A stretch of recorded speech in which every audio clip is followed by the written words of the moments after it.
What does it tell you about Embiid that he's late? What does that tell you about him? He's not motivated. It says a lot, to be honest with you. And A big thing is motivation. I think a lot of it is a lot of what I've been saying about Embiid is warranted. And I've gotten my fair share of criticism, both on the pod and on Twitter, just for my personal feelings about Joel Embiid. And this doesn't surprise me whatsoever. I mean, on and off the court, you just don't see the drive. You don't see the dedication. You don't see the motivation.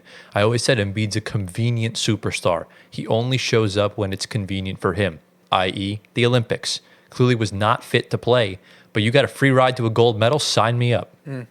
Why do you think he barely plays against contenders? He shows up against the Wizards and Pistons and drops 70.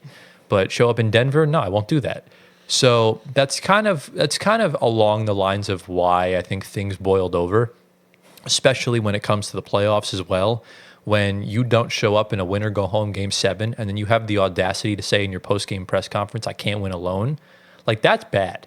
You can't be doing that. And that's why Embiid has garnered a lot more criticism over the years, because people are running out of excuses for the guy. And I credit Tyrese Maxey so much for speaking up, because he's put in a bad situation because this team is so dysfunctional, and it all stems from the top. It starts with your star player and it trickles down.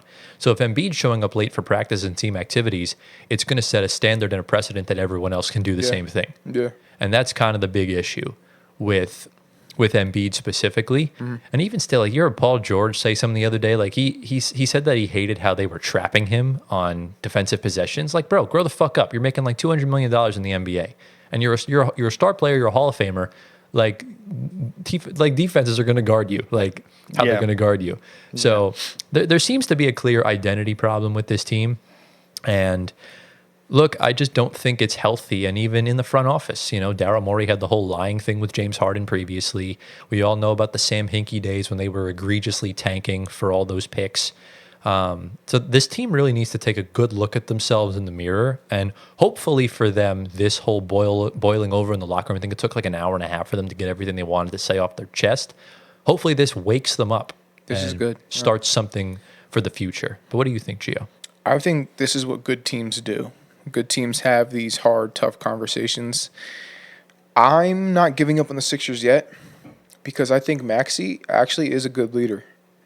I think he's a good leader. I don't think Joel Embiid's the leader of this team. I think it's Maxey.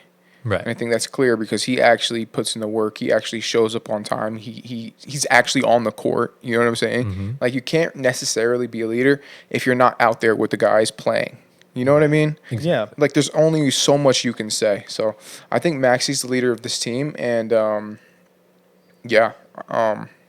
now here's the thing about Joel Embiid. I feel like he's in a bad state right now mentally.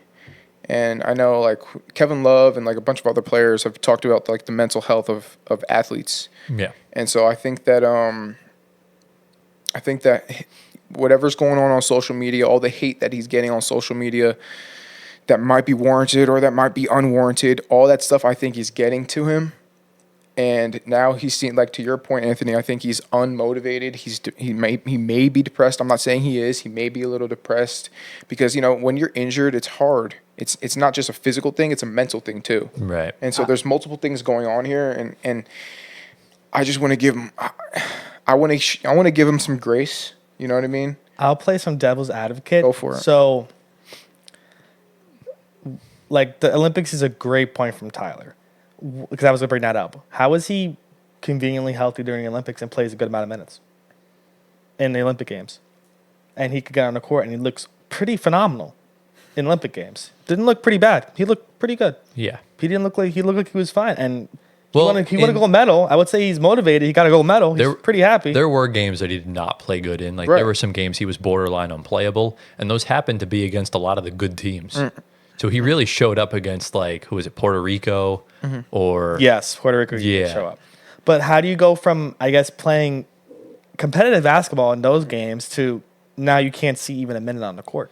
Right. Yeah, because that's kind of what I was getting at. Like, we clearly saw in the Knicks series that bro was, like, he was hobbled beyond belief. I respect him for playing that series. I respect him for playing that series. And then... That's a major respect. 2 months later, he looked way better in the Olympics as far as health wise goes, Yeah. then how all of a sudden are you just banged up to start the season when he didn't get hurt during the Olympics? That's my That's what exact point. confused me. Yeah, that is a little interesting. I mean, it could be just, off-season practice, drills, in the gym, weightlifting. It could be any number of those things that could, maybe he tweaked something during the off-season, whatever it might be. We were only hearing good things. We heard that he gained muscle, he lost 25 pounds. Yeah. So, like I said, it's I just don't know what's going on.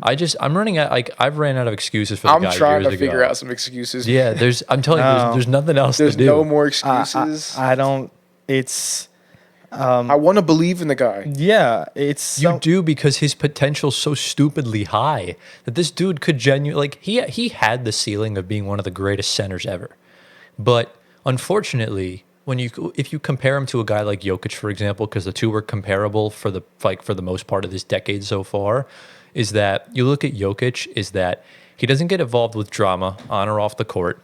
He shows up every night. He's in phenomenal shape and kind of just does, and he believes in the guys around him. Why do you think, I know Jamal Murray's playing bad right now, but we'll talk about him later, but why do you think they never gave up on Jamal Murray when Embiid's gotten the Harden treatment of stars coming in and out to help him out, like Ben Simmons and James Harden, Jimmy Butler? There was so much stuff that didn't work. And I can't pin this all on Embiid, because unfortunately he got drafted to a dysfunctional franchise. So a lot of what happened with him is at the fault of the Sixers. But at the end of the day, there are some well-rounded guys on that team, like Maxey, for example. Right. And it just is unfortunate the way things transpired in Philly over the years. they're in a pretty deep hole. I think they blow it up at the deadline. Oh, Okay. That's your prediction. My prediction is Embiid comes back and this team contends for the finals. I feel like any team struggling, They're in a imagine deep hole. You just think everyone's gonna swap. They're in a deep hole right now. They're in a deep. What's hole. their record right now? They're 2-11. Okay. They're in a deep hole, but remember, it is the East, so you don't really have much ground to make up. Yeah. I think they get through the season with this roster. I could easily see Embiid getting traded in the offseason. Ooh. There's no need to trade Maxey. There's no Nope. reason to trade Paul George right now. Right. Or McCain. Any of the young guys. Right. Yeah. I think Of course not. Embiid just needs to take a look at himself in the mirror and regroup. Yeah. And I don't really know what is possible at this point with Philly. I genuinely can't see this team winning a championship with him as the first option. Never have and never will. Yeah. So for Embiid's sake, I just hope he can figure things out. Yeah. Because he has too much potential to be this poor Yeah. on the floor and off the court and everything like that. So. Yeah, I don't know what it is, man.